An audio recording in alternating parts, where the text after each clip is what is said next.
Badakizue urte batzuk badirela eta itxura aldatu nahi diotela, bestelako lan hildo batzuk ere lantzen dituztela, eta horregatik aurten oreretan, kilometroaken antolaketaren ardura izango duen ikastolan, erabaki dute aste honetan gertaera guztioiek gogoratu behar dituztela, eta ez nola nahi gainera. Eta horietaz hitz egiteko gurekin daukagu Aizea Saezde Egilaz. Aizea, arratsaldeon. Eixo, arratsaldeon. Zer moduz ongi?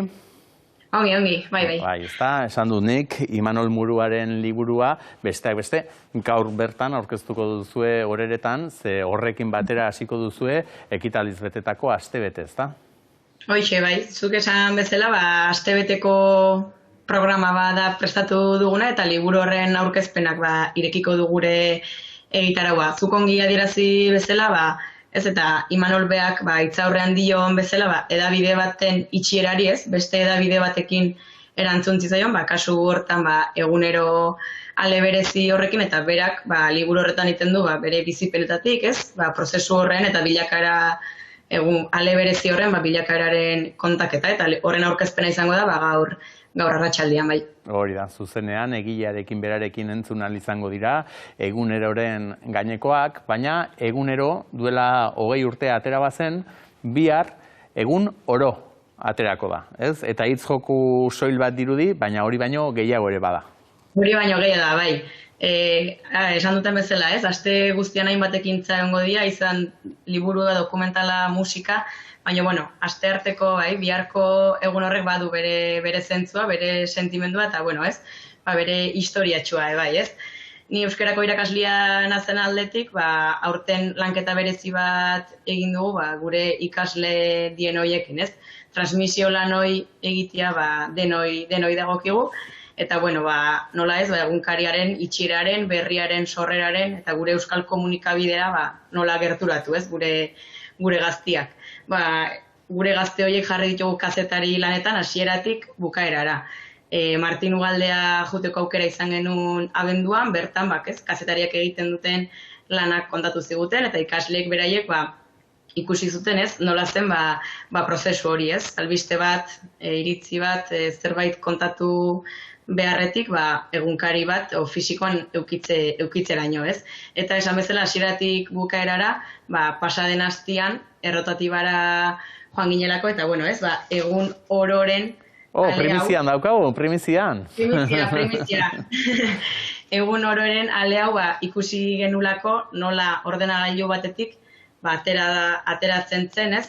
Azkar eta bixi horri txuri batetik, nola bihurtzen zen horria, ikasleek beraiek egindako testuak dielako ordi joazenak. Eta, bertan bizitu genuna, ikasleak, emozioz, saltoka, karraxika ez, azkenian, beraien lanak dielako hor jungo dienak, eta zuk esan bezala, berriakin batera ez, duela 20 urte, egunero juntzen bezala, bihar egun oro jungo da, gure ikasleen lanekin, eta, erakutsia zoendik ere, hor gaudela, eta hoxe.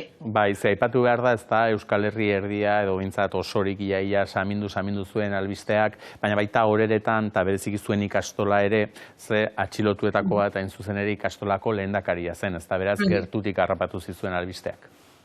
Azkenean pixka batez, aste hau, antolatzearen arrazoiak edo hainbat dira, ez? Noski kilometroak antolatzea gure ikastolantzako erronka dela, eta hainbat helburu izan ditzakela, izan ekonomikoa, izan barne lanketarako denborarako gure harremana sendotzeko, baina, hitz nagusian ikuste aitortzatik, ez? Eta zuk aipatu bezala, duela 20 urte atxilotutako bat gure garai hortan, gure lehendakaria zena zen, eta, nola ez, gure herria ere, kolpatua izan zela, ez? Eta horren aurrian, herritarrak ez, aurrea jarraitu eta antolatzeko, eta, euskeraz, ez, bizitzeko gogo eta ilusio horrekin nola egin zuten aurre, pixkat aste honek, zentzua hortik du. Aitortza bat, garai hortan borrokatu eta oraindik ere, borrokan jarraitzen duten guzti hori. Leloa ere alaxe aukeratu duzue, ez da, herri hola, eta hor erdigunean jarri nahi dituzue, hain zuzen ere, komunitatea, euskara eta errelatoaren bidezko aitortza, ez? Eta orduan, leloarekin bat, aste guztiko egitarau bat, aipatu dugu, gaur eguneroren aurkezpena, bihar egunoro, eta asteazkenean dokumentala ikusteko aukera. Dokumentalaren txanda izango da, bai. Dokumentala orain dela 2 urte argitaratutakoa da esango nuke, Samara Belte eta Josu Martinezen paperezko egoak dokumentala bertan, itxieraren zergati baten bila, ibiltzen dira dokumentalian zer, bertan parte hartu edo, atxilotuak eta izan zien jendeekin hitz eginez. Eta, dokumentalaren amaieran, solasaldi bat izango da egunkariaren inguruan edo bildu zienekin, eta, aukera interesgarria, lehenengo pertsonen edo bizitu zuten horien gandik, xetasunak eta zapore gazi gozoko mezuak entzuteko.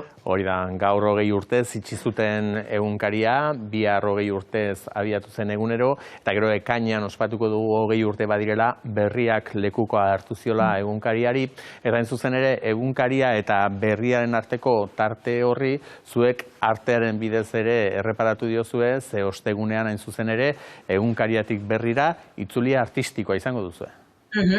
Hoxe, aukeratu ditugu 3 disiplina eta 3 taberna, Eta bertan, egunkaria eta berria ardatz hartuta, arratsalde pasa politia. Hor pentsatu dena, izan da alde batetik taberna bakoitzian, ordu erdiko saiotsua eskainiko dute artistak, kazetari, musikari eta ilustratzaile batzuk, eta aldatzen, mugitzen joango dira, herritarrek denak entzuteko edo ikusteko aukera izan dezaten. Izango ditugu garai hortan egunkarian lanian aizien Axun Ertzibengoa edo Arantxa Iraola, herritarrak dienak, garaiko oroitzapenak eta sentimenduak eta kontatuz, eta Arkaitz Minerrek lagunduko die biolinakin, behaien kontaketa horretan. Beste txoko batian Jose Mari Karrere ipuin kontalaria arituko da, egunkariak eta zuk esan bezala, ze eragin izan zuen ez bakarrik langileengan edo bertan zeudenengan, baizik eta euskal herritar guztiengan, Eta Ibai Maritxelar ilustratzaileak egingo du ipuin kontaketa horren momentuko marrazkia, eta azken txokuan edo musikari eskaini zaio, musikaren bidez ere egunkariara, berriara gerturatzeko.